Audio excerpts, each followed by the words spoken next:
नमस्कार, मैं हूं शैलेंद्र सिंह और आप देख रहे हैं हमारा YouTube चैनल शब्द शब्द शैलेंद्र सिंह। जिन लोगों ने 1997, 98 और 1999 का दौर भारतीय जनता पार्टी में देखा होगा, उन्हें याद होगा कि कुछ इसी तरीके के हालात थे 1997 और 98 में भी। 1997 में कल्याण सिंह उत्तर प्रदेश के मुख्यमंत्री थे और उनके खिलाफ एक असंतोष भारतीय जनता पार्टी के प्रदेश संगठन में था। उसको लेके प्रदेश के तमाम नेता रोज़ दिल्ली का दौरा लगाते रहते थे।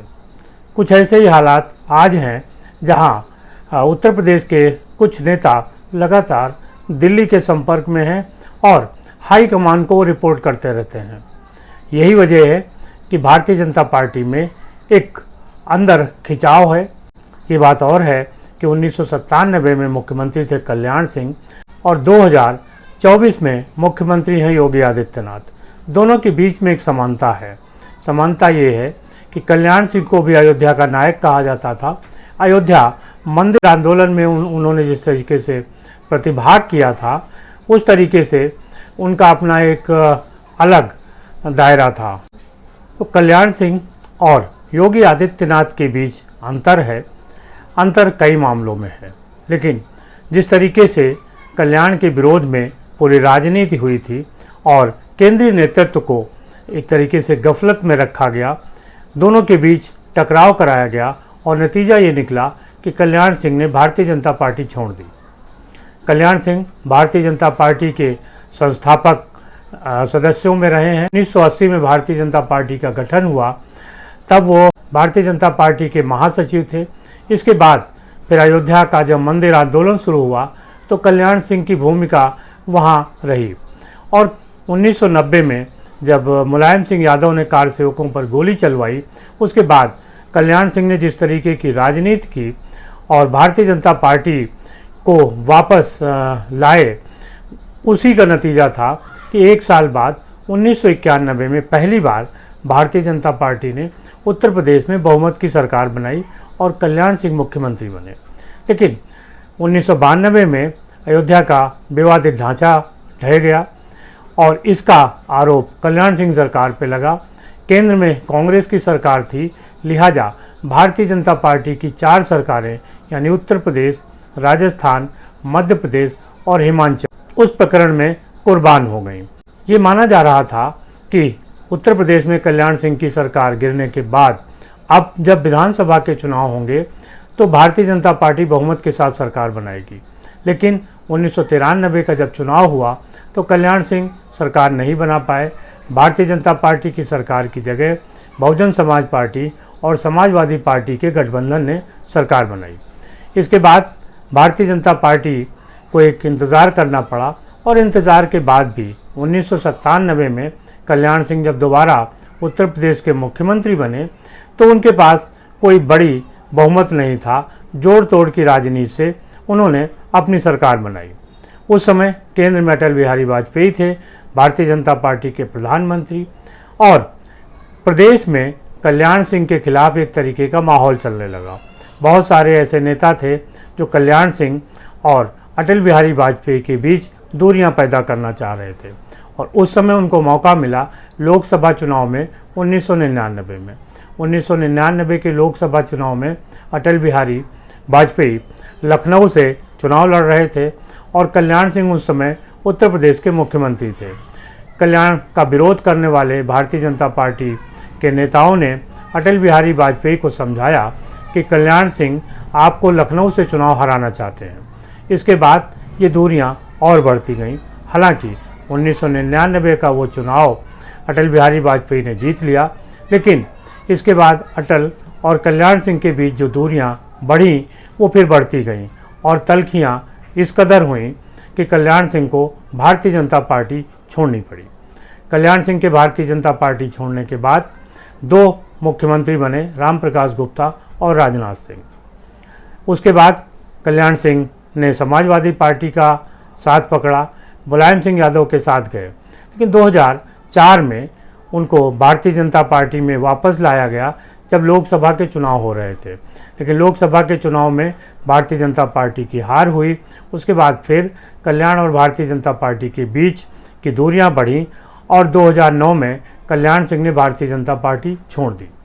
इसके बाद 2013 में उनको जब नरेंद्र मोदी प्रधानमंत्री पद के प्रत्याशी हुए और उन्हें 2014 का चुनाव लड़ना था, तो उसके पहले कल्याण सिंह को वापस भारतीय जनता पार्टी में लाया गया और एक सम्मान के साथ उनको स्थान दिया गया, वो राज्यपाल बनाए गए। लेकिन बीच के जो साल थे उसमें कल्याण सिंह और भारतीय जनता पार्टी के बीच दूरियां रहीं, दोनों अलग अलग रहे। कुछ ऐसे ही हालात अब बन रहे हैं। 2017 के बाद जिस तरीके से योगी आदित्यनाथ को लाया गया, उन्होंने अपना प्रदर्शन किया, प्रदेश में एक स्थान बनाया और 2022 का विधानसभा चुनाव भी उनके नेतृत्व में लड़ा गया और बहुमत के साथ वो वापस सरकार बना कर आए।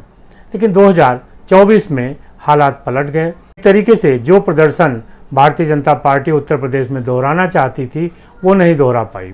भारतीय जनता पार्टी चाहती थी कि कम से कम 80 की 80 सीटें जीते, लेकिन जब परिणाम आया तो 2019 के मुकाबले की आधी सीटें ही जीत पाई। 2019 के मुकाबले आधी सीटें जीतने का जो ठीकरा है वो योगी आदित्यनाथ के ऊपर फोड़ा जा रहा है। संगठन और सरकार के बीच में जिस तरीके की रस्साकसी है, जिस तरीके के काम हो रहे हैं, वो सबको समझ आ रहा है। और ख़ास तौर से वो लोग जिन्होंने 1997 में कल्याण बनाम अटल का संघर्ष देखा है, वो लोग समझ रहे हैं कि योगी आदित्यनाथ के खिलाफ भी हाईकमान और जनता पार्टी के नेता हैं, उनके बीच कुछ ना कुछ खिचड़ी पक रही है। तमाम छोटी छोटी खबरें वायरल होती रहती हैं और ये बात सबको पता है कि छोटी छोटी घटनाओं की रिपोर्ट, जो बातें शायद योगी आदित्यनाथ तक पहुंचनी चाहिए, वो हाईकमान तक पहुंचाई जाती हैं। यानी योगी आदित्यनाथ के खिलाफ एक माहौल तैयार किया जा रहा है। मीडिया में चारों तरफ इस बात की चर्चा है और राजनीतिक दलों में भी चर्चा है कि भारतीय जनता पार्टी में योगी आदित्यनाथ को लेके बहुत सारे सवाल उठ रहे हैं और उनमें सबसे बड़ा सवाल ये है कि 2027 का विधानसभा चुनाव किस तरीके से लड़ा जाएगा। असल में भारतीय जनता पार्टी को उत्तर प्रदेश में जो अपेक्षित सफलता नहीं मिली, उसके बाद जो विरोधी हैं उनको मुखर रूप से आलोचना करने का मौका मिल गया। खास तौर पे जो ओबीसी और दलित वर्ग से नेता आते हैं वो खुलकर सरकार के विरोध में बोलने लगे। जो पार्टी के सहयोगी हैं वो भी और जो पार्टी के अंदर हैं वो भी, चाहे केशव प्रसाद मौर्य हों, सुभाष निषाद हों, अनुप्रिया पटेल हों, ये इन सब ने एक के बाद एक ऐसे सवाल करने शुरू किए सरकार से, जिससे लगा कि जैसे जो अनुशासन पार्टी में था, जो अनुशासन 2024 के लोकसभा चुनाव के पहले था, वो अनुशासन तार तार हो गया। अनुप्रिया पटेल ने चिट्ठी लिखी और ये आरोप लगाया कि सरकार में ओबीसी और एससी की जो भर्ती होती है उसमें सही तरीके से काम नहीं हो पा रहा है, उन लोगों को नौकरियां नहीं दी जा रही हैं। सुभाष निषाद ने कहा कि बुलडोजर गरीबों पे चल रहा है और इसका खामियाजा सरकार को भुगतना पड़ा। केशव प्रसाद मौर्य ने कहा कि सरकार से ऊपर संगठन है, यानी संगठन और सरकार के बीच में एक रस्साकसी दिखाई दे रही है। योगी आदित्यनाथ जिस तरीके के नेता हैं, कल्याण सिंह से पूरी तौर से अलग हैं। अगर भारतीय जनता पार्टी के सामने कुछ ऐसी स्थितियां होती हैं तो ये हालात कल्याण सिंह वाले नहीं होंगे और यहाँ पर काफ़ी बदलाव होगा। अब देखना है कि ये जो रस्साकसी हो रही है इसमें केंद्र सरकार क्या भूमिका अदा करती है। हालांकि केंद्र में भी एक गुट ऐसा है जो इन छोटी छोटी बातों को तवज्जो दे रहा है। शायद यही वजह है कि छोटे नेता पूरी सरकार और संगठन के खिलाफ खुलकर लामबंदी कर रहे हैं और इस लामबंदी का ही प्रभाव ये है कि विपक्ष को लग रहा है कि अगर भारतीय जनता पार्टी अपने इन झगड़ों में फंस जाए, योगी आदित्यनाथ को लेके कोई बड़ा फैसला हो जाए तो 2027 की लड़ाई जीतना सरल हो जाएगा और विपक्ष इसी के इंतज़ार में है। भले ही भारतीय जनता पार्टी समाजवादी पार्टी को समझा रही हो कि कांग्रेस उसको ख़त्म कर देगी, लेकिन समाजवादी पार्टी कांग्रेस इस उम्मीद में है कि भारतीय जनता पार्टी का अंतर्कलह बढ़ जाए और कुछ स्थितियां 97-98 वाली हो जाएं, कल्याण सिंह की तरह कोई बड़ा फैसला योगी आदित्यनाथ ले लें, इसके बाद भारतीय जनता पार्टी को हराना आसान होगा, क्योंकि भारतीय जनता पार्टी विपक्ष नहीं हरा सकता। भारतीय जनता पार्टी को हराने के लिए भारतीय जनता पार्टी के ही लोगों को आना पड़ेगा। अब देखना ये है कि क्या भारतीय जनता पार्टी की जो कलह दिखाई दे रही है वो आगे बढ़ेगी, या जो केंद्रीय नेतृत्व है वो इसमें किसी तरीके का हस्तक्षेप करके मामले को रफा दफा करेगा। इस पूरे प्रकरण में अभी राष्ट्रीय स्वयंसेवक संघ की भूमिका भी समझ नहीं आ रही है।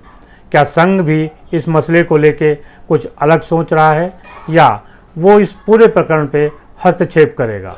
देखना है कि आने वाले दिनों में क्या होता है, ख़ास तौर से जब उत्तर प्रदेश के 10 उपचुनाव के परिणाम आए जाएंगे, उस तरीके का परिणाम देखने को मिलेगा। आपको क्या लगता है कि भारतीय जनता पार्टी का अंतर्कलह क्या रंग लाएगा? ज़रूर बताइएगा। शुक्रिया, धन्यवाद।